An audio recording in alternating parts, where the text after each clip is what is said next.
Hey, wanted to continue some of the disc golf talking about different styles of discs. So I was going to move on to mid ranges.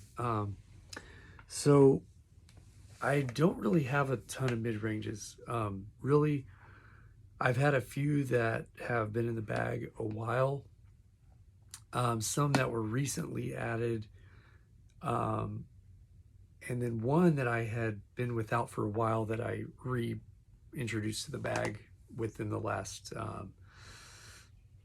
maybe several months to a year, just because time is so hard to keep track of, it seems like. But the one that's kind of the old standard for me is the Stingray. So, Dad and I, growing up playing, this was probably one of the first discs we ever bought, which was this disc is probably somewhere around probably close to 30 years old. But basically, I use this for rollers. So it's a nice, kind of throw it out there on like a, 11 o'clock angle, roughly.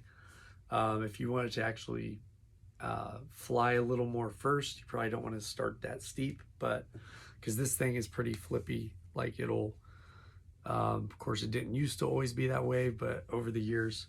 But that's a really good one for just like a mid-range roller. So however far you can get your mid-range out there, it's a little more of a blunt edge, so it's not gonna give you like cut through as much as something else you would use like a road runner. But for like a more medium distance roller, so you want to lay something down, maybe not very high speed, just to navigate either a short fairway, like a short hole, or depending on the shot. You can also, I mean, sometimes I've used it for like, I guess you might call them get out of trouble shots, or just something where you need something really flippy. But if I put much on this, it's gonna probably flip into a roller. So, good and bad depending what you want, but it's a nice one to have around. I have the DX Rock. This one I think I got at Boyne Mountain, at their disc golf store, because they have a disc golf course out there, years ago on vacation. So basically, this one, a lot of times I'm using this for my overhands. So, like tomahawks or thumbers, like whatever I need for getting an overhand type shot over a bush, over a limb. If I can't, do like a normal forehand or backhand, you know, whatever the situation is, you kind of always need some kind of overhand throwable disc. Not that this would be the only one that I could use for that, but for some reason it just seems like it favors those shots really nicely, and depending the distance you're trying to go to, I guess. But I could get some decent distance out of it if I put something on it, and vice versa. So it's a good one to have. I've also used it for like some turnover kind of off the tee, or depending on the shot, you can kind of get like a flip to turn, or a lot of times I think when I've thrown it, it's either like a flat to turn or like slight turn out of the hand, for that kind of shot. But definitely a good one to have around. But I kind of use it in general. I think of it as my overhand disc. One that the Buzz, this one with the really crazy design. This was one I got after I lost my Rock 3, which my Champion Rock 3, that was like my go-to mid-range disc for a long time, and then I lost it, and then I got this, and I was like, well, I've got the Buzz now. This can kind of replace that.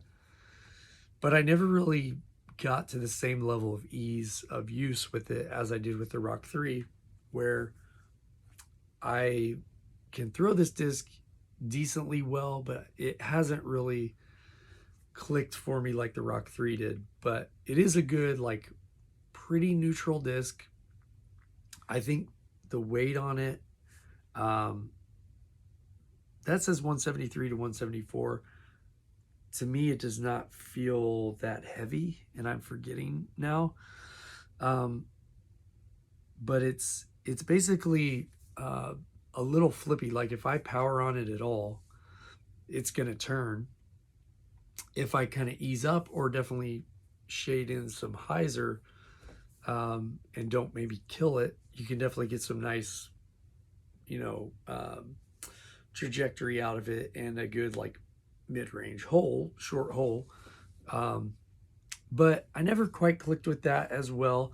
I do think there'd be potential there if I really learned it, or maybe figured out, maybe get something a little heavier that won't flip as easy or something. But or the other runs of buzzes that are more overstable. But that brings me to this Rock 3. I was at the Disc Mart, and the guy that was there, Sam, actually found this and was like, "Hey, we were chatting, and it's like, hey, I found one." So basically, this is going to be that it's a pretty neutral flight. Um, if you power on it at all, you're probably going to want some hyzer. You can get some flip ups, some nice, just kind of um, easy mid range type shots where I feel like I can kind of put it on the angle and it will hold pretty much. I don't throw a lot of anhydrous. Okay, so this is the next day. My phone did something weird, and so now we're back. But so I was talking about the Rock 3, so Champion Rock 3, and basically this is the one that probably my favorite still, is one, like I said, I had for years, lost it, went to the Buzz, didn't really like it. So, but or at least as much. But this just has that feel. It just, to me, it has the feeling of, if I just kind of like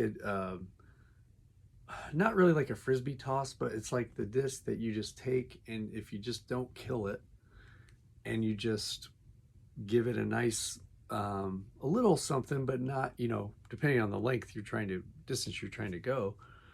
But there's holes I just walk up to and I'm like, oh, if I just kind of maybe a baby hyzer, or just slight hyzer off the tee, just if I want to put a little something. But a lot of times I'm thinking just go easier on it, and that seems to be a better result for me than trying to really yank on it and just get it to force the distance out of it.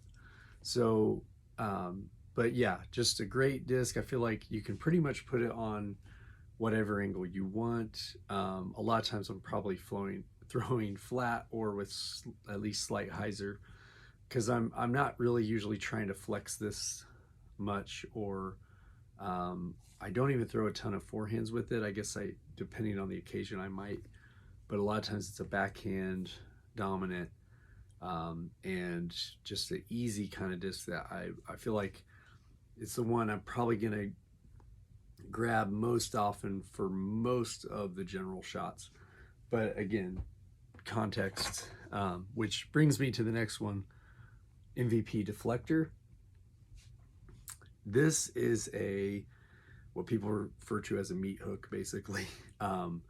If you want a trusty, reliable disc to just dump on a hyzer, tons of fade, you could probably even throw this with anhyzer, which sometimes I've tried to do. It's not my natural preferred angle to release on, but occasionally I've done it just to see.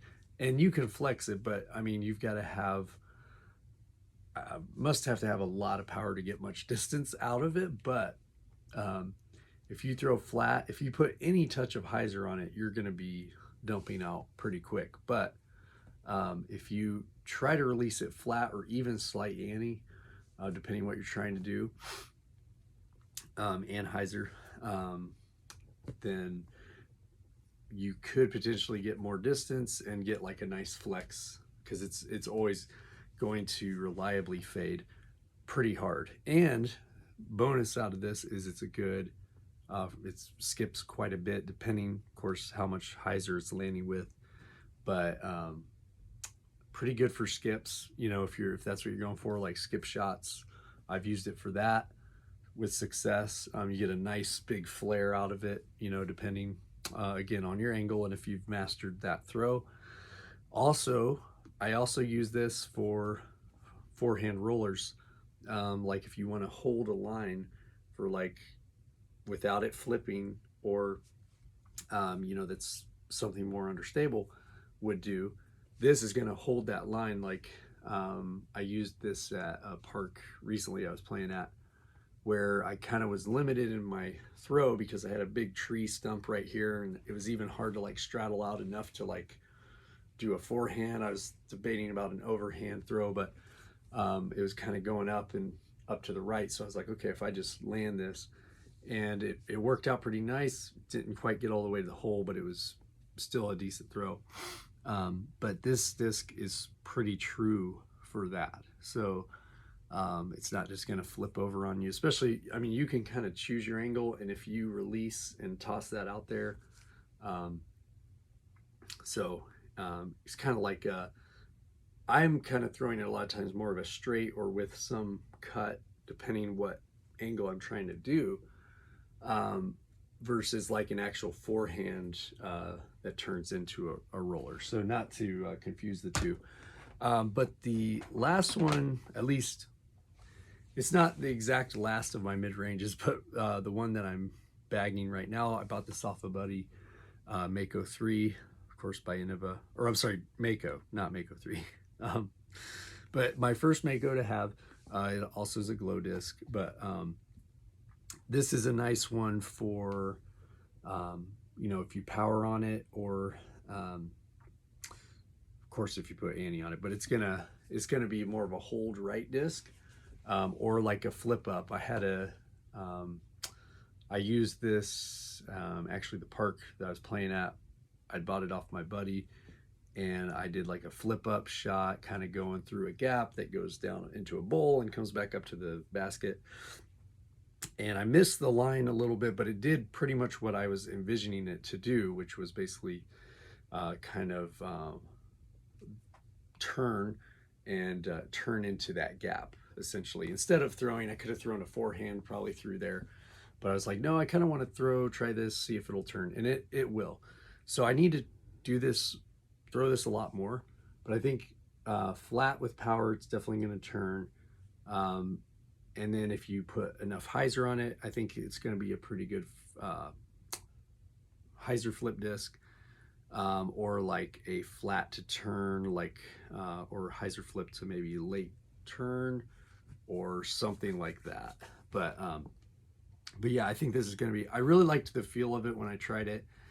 Threw it a few times, I was like, I'll take it. So, but that's basically my most of my, at least, mid-ranges right now. And hopefully you learned something from that, or at least found it interesting. So thanks. I might do another one at some point on fairways and distance. We'll just see. Eventually I'll probably do those as well. So thanks.